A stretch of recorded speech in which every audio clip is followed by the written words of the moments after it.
bonjour, ravi de vous retrouver. En 2021, c'est une soixantaine d'habitants qui ont fait le choix de vivre à Châtillon d'Azergues et qui offre donc de nombreux avantages.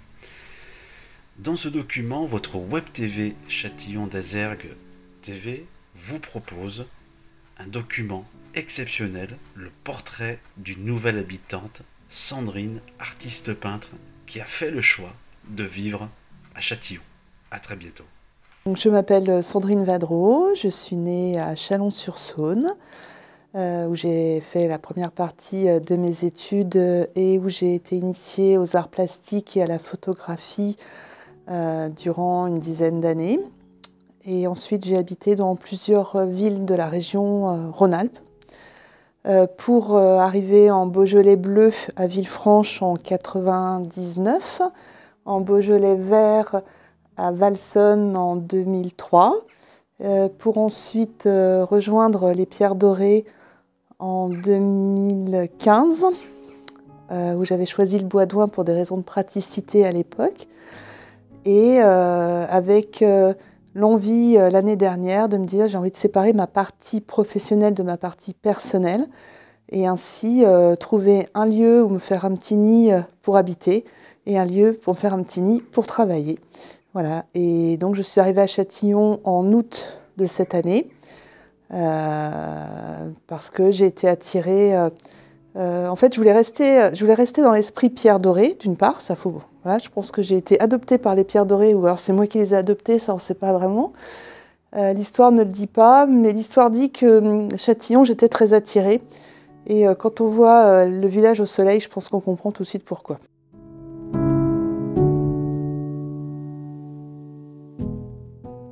Alors, j'ai rencontré Abdel de J'aime Châtillon.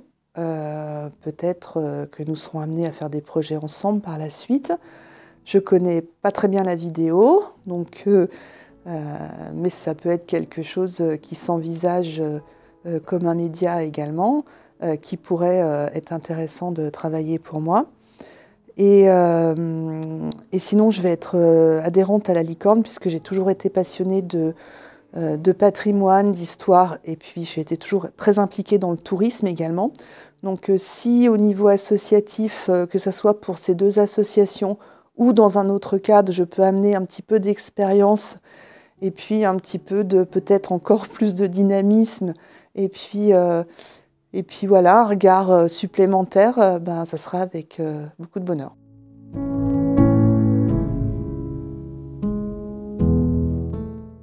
Alors l'histoire, à 6 ans, j'ai dit à mes parents que je voulais être artiste, plutôt peintre.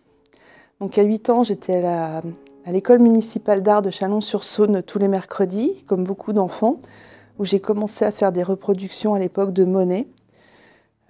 Puis j'ai enchaîné jusqu'au bac entre différents apprentissages au niveau des médiums, donc aussi bien peinture, fusain, crayon, déchirage, découpage, montage de tous les styles imaginables.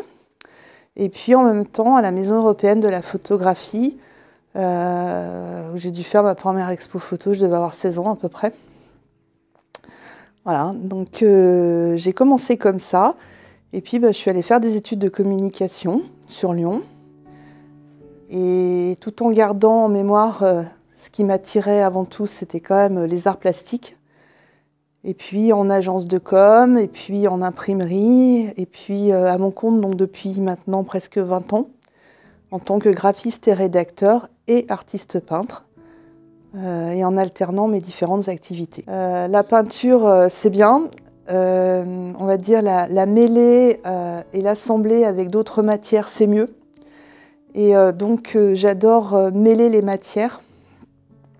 Et du coup, aussi amener l'observateur à se poser la question sur le faux du vrai, le vrai du faux, qu'est-ce qui est vrai relief, qui est faux relief. Voilà. Et puis dans la peinture, qu'elle soit à l'eau ou qu'elle soit matière, ce qui est aussi intéressant, c'est l'ombre qu'elle produit et la lumière qu'elle capte, comme en photo. Voilà.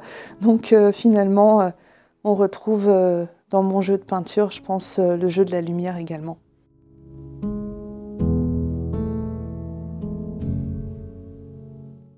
Donc la peinture, ça évolue en permanence.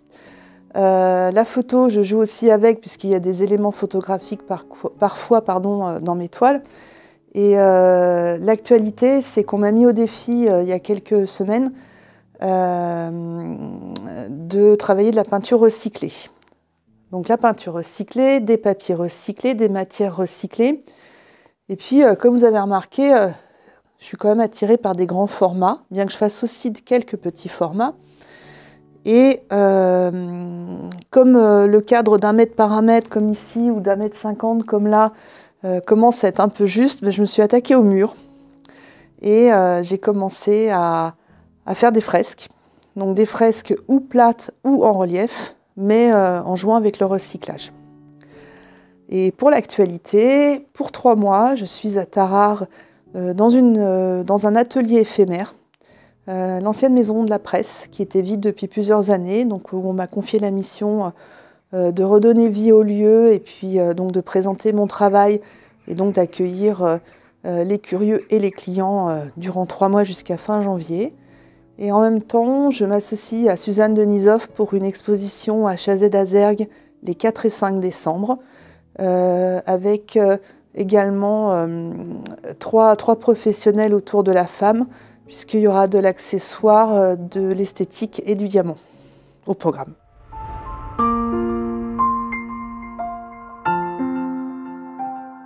Donc maintenant que j'ai trouvé un lieu pour vivre, un petit oasis au cœur de la ville pour vivre au cœur de Châtillon, j'aimerais, dans les mois à venir, pouvoir aussi implanter mon activité professionnelle de façon simple. Il me faudrait un petit local où je puisse peindre, où je puisse également recevoir des clients. Je n'ai pas forcément besoin d'une boutique, ça sera un atelier avant tout.